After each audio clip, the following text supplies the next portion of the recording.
नमस्कार दोस्तों, स्वागत है आपका हमारे ज्ञान वृक्ष के इस यूट्यूब चैनल में। दोस्तों, थंबनेल देख करके आप लोग समझ गए होंगे कि मैं किस चीज़ के बारे में बात करने वाला हूँ। देखिए, हम लोग सिर्फ कट ऑफ के बारे में बात करते हैं कि कट ऑफ क्या होगी, क्या नहीं होगी, कितने क्वेश्चन हमारे सही हैं, कितने क्वेश्चन उसके सही हैं। लेकिन इन बातों पे कोई ध्यान नहीं देता है कि जो हमारा 100 क्वेश्चंस का एग्ज़ाम हुआ था, उसमें से कुछ ऐसे भी क्वेश्चंस हो सकते हैं जिसका आयोग आंसर कुछ और देगी, हम लोग कुछ और गिन करके बैठे हुए हैं। ये सिर्फ मतलब बिहार के एग्ज़ाम में नहीं होता है, ये किसी भी राज्य के एग्ज़ाम में होता है। आप देखेंगे कि कोई भी एग्ज़ाम होता है तो उसमें मतलब उसका यूपी में भी आप देख लेंगे या किसी भी राज्य में, तो उसका मामला कोर्ट तक पहुंच जाता है। कोर्ट तक पहुंचने का मतलब ये है कि कई क्वेश्चंस ऐसे होते हैं जिसका आयोग सीधे आंसर गलत दे देता है या दूसरा दे देता है, या आयोग उसी को आंसर मानता है। लड़के क्या होता है कि वो कुछ और बताते हैं जिसके चलते आंसर कुछ और हो जाता है।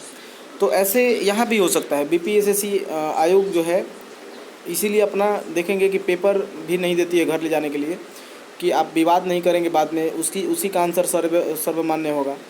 तो मतलब अभी कुछ दिन पहले मैं बता रहा हूँ, बीपीएससी का आंसर क्या आया था, रिजल्ट भी आया। तो देखिए, बीपीएससी में क्या हुआ था। बीपीएससी तो एक बहुत बड़ा कमीशन है, आयोग है। तो बीपीएससी में क्या हुआ था कि 4 से 5 क्वेश्चन ऐसे थे, 4 से 5 क्वेश्चन जिसके सीधे आंसर बदल दिए गए। मतलब कि आंसर की जो पहले आया था, वो तो आंसर की पहले आया था इसमें, तो उसमें 4 क्वेश्चन ये जो थे, इनका आंसर कुछ और दिया गया था। लेकिन जैसे ही रिजल्ट के साथ जो आंसर की दिया गया था, उसमें 4 से 5 क्वेश्चन सीधे बदल दिए गए थे। मतलब इसका आंसर ही चेंज कर दिया गया था, जिसके चलते बहुत सारे लड़के सीधे बाहर हो गए, मतलब उनका रिजल्ट नहीं हो पाया। तो ये क्वेश्चन पेपर भी घर लाने के लिए दी थी ये आयोग, और अपना आंसर की भी जारी कर दी, दो बार। तो इसमें 4 से 5 क्वेश्चंस में अंतर आ गया। तो 150 प्रश्नों में 4-5 क्वेश्चन हो जाते हैं। तो जो बीपीएससी आयोग है, दरोगा का एग्ज़ाम ले रही है, इसके साथ भी ऐसा हो सकता है। इस बात को मानना पड़ेगा आपको कि 2 से 3 प्रश्न ऐसे होंगे, 2 से 3 प्रश्न ऐसे होंगे जो पूरे गेम को ही चेंज कर सकते हैं। ये 2 से 3 प्रश्न का आंसर आयोग कुछ और भी दे सकती है। अब ये कौन कौन से प्रश्न है ये तो मुझे नहीं पता, लेकिन ऐसा ज़रूर होगा कि 100 प्रश्नों में से 2-3 प्रश्न ऐसे होंगे जिसका आंसर मतलब आयोग कुछ और ही दे सकती है। क्योंकि देखिए, जो बच्चे हैं, मतलब जो लड़के हैं, वो यही मान करके बैठे हैं एग्जैक्ट कि हमारा मतलब 157, 158, 160.34 ऐसे करके पॉइंट में भी मार्क्स निकाल करके बैठे हुए हैं। लेकिन ये जो 4 से लेकर के 6 मार्क्स है ना, ये सीधे गेम को पलट सकता है, ये पूरी बाजी को ही पलट देगा। तो मेरिट पे इसका मतलब असर देखने को मिलेगा। क्योंकि कोई भी एग्ज़ाम आप उठा के देख लीजिए, कोई भी एग्ज़ाम, हर एग्ज़ाम में 2 से 3 प्रश्न ऐसे होंगे जो गलत हो जाते हैं। रेलवे भी एग्ज़ाम लेती है तो उसमें देखेंगे कि अपना ऑब्जेक्शन के लिए आता है कि अगर आपको डाउट हो रहा है कि ये प्रश्न का आंसर गलत है तो आप ऑब्जेक्शन कर दीजिए। लेकिन इसमें आप कुछ नहीं कर सकते हैं।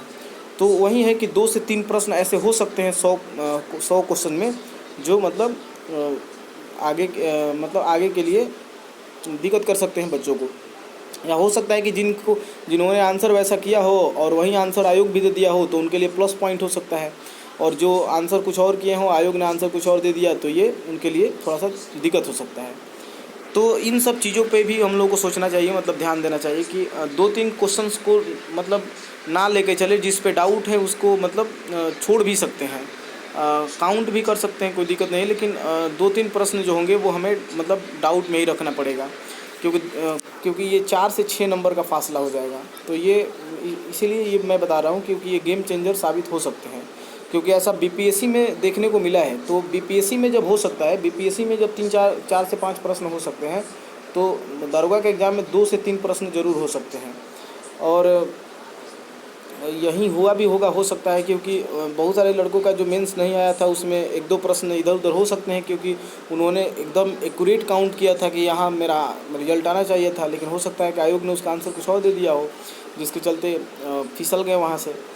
तो वही हो सकता है कि देखिए क्या होता है आने वाले समय में। तो इन सब चीज़ों पे भी हम लोग को ध्यान देना चाहिए था। तो यही छोटी सी मतलब अपडेट थी कि मतलब मेरे मन में ऐसा बात आया, तो मैंने आप लोगों को बता दिया कि ये किसी भी एग्ज़ाम में देखने को ऐसा मिलता है। तो हो सकता है कि बीपीएसएससी में भी इसे देखा जाए, ऐसा देखा जाए। और इसीलिए देखेंगे कि बिहार में भी बहुत सारे एग्ज़ाम होते हैं तो उनका पेपर घर लाने के लिए नहीं दिया जाता है, ताकि आप ऑब्जेक्शन नहीं करेंगे, नहीं तो बहाली फंस जाएगी, कोर्ट में चली जाएगी। तो ठीक है, मिलते हैं नेक्स्ट वीडियो में, तब तक के लिए बाय।